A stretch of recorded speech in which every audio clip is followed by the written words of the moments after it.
the cutoff wheel when we're done. And there's a lot of Battlebots that is like that, where you're going to put something together, you know what your next fight is, you're going to cut it off, then put together something entirely new. So we run a lot of different configurations. You want to talk about yours, Matt? Yeah, Whiplash is a pretty unique robot. We have like 2 full weapon systems. So we have this spinning disc here like a lot of robots, and we also have this arm that lifts all the way up. Yep, Whiplash. So we are a lifter and a vertical spinner, which is, cool, because if like one goes down, our spinner stops working, we can still be a lifter. Or if our lifter stops working, we can still be a spinner. But we also make a lot of sacrifices to do that.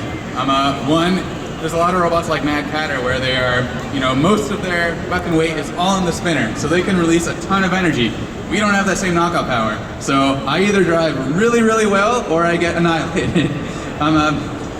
And the other challenge is having 2 full weapon systems. We don't really have a lot of weight for armor either. So this robot's all mostly 1/4-inch aluminum with some steel on the front.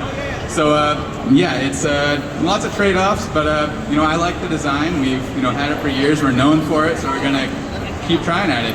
You've been really successful actually without the weapon, actually just the lifter. I mean, you had a season that you were just a control bot for, that you kicked ass during, by the way. Being in a field of mostly spinners, what do you equate that strategy to be able to do so well with? Being in a field of mostly spinners and having a relatively, less destructive weapon is very difficult. Like I said before, if I don't drive at 100%, if I don't drive 3 times as good as the person I'm fighting, I'm probably going to get, beaten pretty bad. So I need to drive really well. Need to make sure the robot is running well. I need to make sure we can take at least a couple hits to keep going. A lot of it comes down to driving and to strategy, and there's a lot of factors that play into it. Yeah. So Martin, you also are very adaptable. You have multiple weapon designs. You have different lifter configurations, completely different armor configurations. You're bringing the if you don't adapt, you're scrapped mentality. Yeah, that's absolutely right, folks. I brought my smallest weapon today just because I didn't want to have to lift anything heavier up on the stage. This one's only about 26 pounds. The heaviest one goes up to about 40 pounds. By the way, what's the name of that one? This one is French Fry. The heaviest one is called Tommy Burger. And we name all our weapons after food, folks.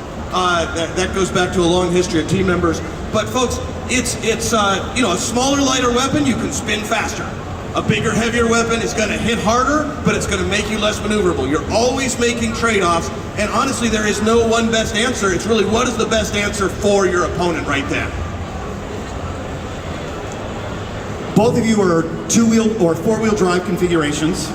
Do you find that better control compared to a 2-wheel drive system, or maybe even a 6? It really depends on your robot. Like me and Martin, our robots, they need to be driven very well. We want to, be able to drive straight as easily as possible in a straight line. I like the redundancy. Our wheels are exposed. If we can drive perfectly fine on 3 wheels if one gets knocked off. But there are some robots like Minotaur, who's a 2-wheel drive robot, where I don't think he would drive as well as he does if he was a 4-wheel drive robot. So it really depends on your design. But we just happen to have 2 designs where 4-wheel drive makes the most sense. I think both Matt and I come out of the LA scene, so you see a lot of similarities in our robots. And if you look at the show, you see a lot of crazy different things.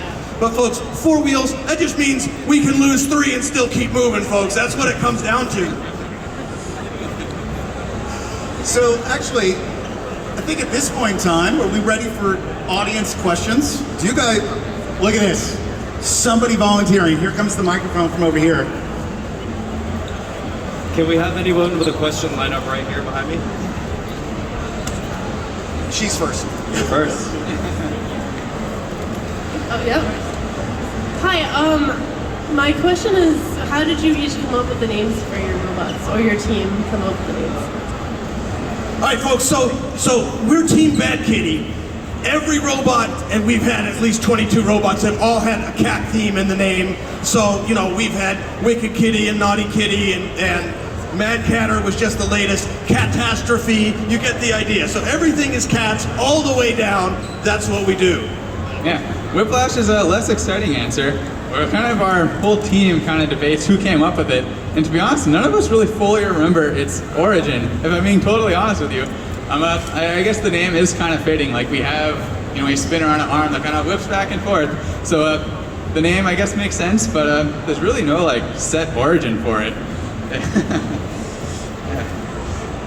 My question is, do you need a team to start playing, or can you join a team after playing for a while?